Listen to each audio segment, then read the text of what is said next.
এটা দেখা যায়? এটা কি বগুড়ার ভাইয়েরা? এত আস্তে আমি উত্তর চাচ্ছি না, এটার নাম কি? দেখেন তো একবার তাকা, এটা কি গোল না চারকোনা?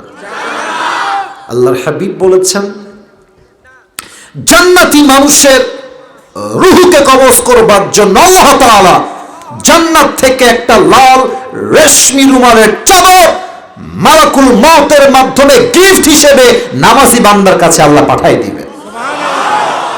দেখেন আমি একটু অভিনয় করে প্র্যাকটিক্যালি হাদিসটা বোঝাই। নামাজি বান্দার রূহ কবজ হবে ডান হাত দিয়ে। কোন হাত দিয়ে? ডান হাত দিয়ে। রূহটা কবজ করবে কাফাম মিন আকফানিল জান্নাহ ওয়া হানুত মিন হানুতিল জান্নাহ।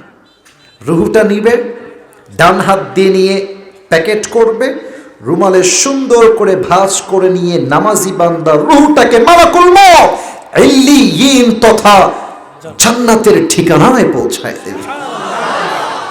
এগুলো শুনলে যে মনে কি শান্তি লাগে, কারণ কি জানেন? মক্তব থেকে নামাজ পড়ি, আলহামদুলিল্লাহ, শো অফ করছি না। আমার বাবা একজন খতিব, একজন আলেম, একজন ইমাম, একজন শিক্ষক, একজন প্রিন্সিপাল। ছোট্ট মাদ্রাসায় ভর্তি করে দিয়েছি, একদম ছোট্ট।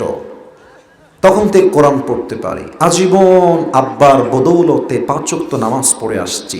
যতই খারাপ হোক, এই হাদিসগুলো যারা নামাজ পড়ে, এই হাদিসগুলো শুনলে কলিজাটা ঠান্ডা বাতাস ছুঁয়ে যায়। যুবক ভাইরা, ঠিক কিনা বলো? এটা হচ্ছে নামাজি বান্দার মৃত্যু। বাট বেনামাজির মৃত্যু হবে বড্ড ভয়ঙ্কর। এখানে অনেকে এসেছেন, আমি জানি, রাগ করবেন না আমার কথায়, আমি আপনাদের ভালোবাসার মানুষ।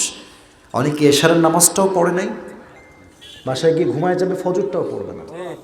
এখানে অনেকে এরকম আছেন, তবে কাউকে আঘাত করছি না। ইভেন অনেকে এরকমও আছেন, আমি যদি নেমে যাই স্টেজ থেকে, যদি আমি পকেটে হাত দেই, একদম হাসবেন না। অনেকের পকেট থেকে এখন বিড়ির প্যাকেট বের হবে এখন যদি আমি হাত দেই। মাহফিল শেষ হবে, এখান দিয়ে যাবে, যাওয়ার সময় দেখবেন বিড়ি টানতে টানতে বাড়িতে যাচ্ছে। আমি নিজে দেখে আসছি। এই মাহফিল দিয়ে কোনো লাভ হবে না যদি মানুষ নামাজি না হতে পারে, ঠিক কি না বলে? বেনামাজির সামনে যখন মালাকুল মউত আসবে,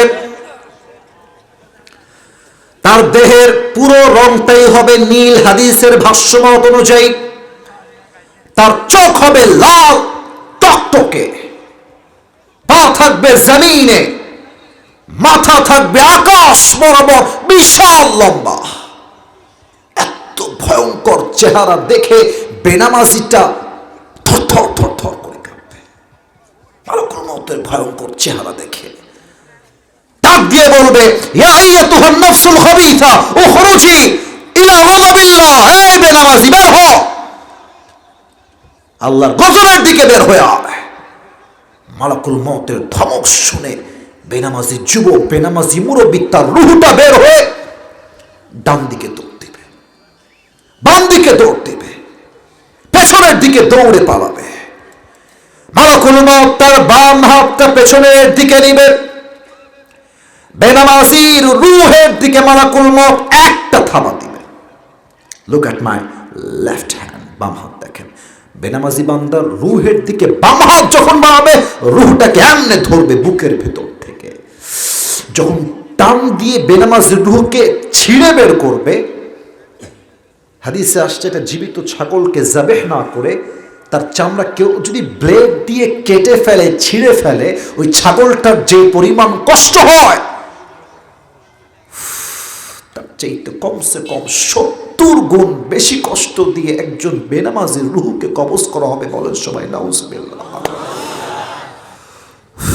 আল্লাহ, তোমার কাছে আমি দিল থেকে দোয়া করি, আমাকে সহ সবাইকে নিয়ে দোয়া করি, আল্লাহ এই মৃত্যুর আযাব থেকে আমাদের সবাইকে তুমি সেই দিন বাঁচায় দিও। পড়না আমিন। রূহ যখন কবজ হয়ে যাবে, লাশ পড়ে থাকবে। লম্বা করবো না, টাইম ইজ টু শর্ট। ফজর নামাজটা জামাতে পড়তে হবে। আপনার লাশটাকে নিয়ে জানাজা হবে, দাফন করে দেওয়া হবে। দাফন করার সাথে সাথেই আত্মীয় স্বজন যখন 40 কদম পার হয়ে যাবে, 2জন ফেরেশতা আসবে। একটা প্রশ্ন করব সবাইকে, তবে এটা বাধাবার জন্য না, তবে উত্তর প্রায় 90 ভাগেরও বেশি মানুষ হয়তো ভুল দিবেন। So think before you answer of my question, একটু ভেবে উত্তর দেন।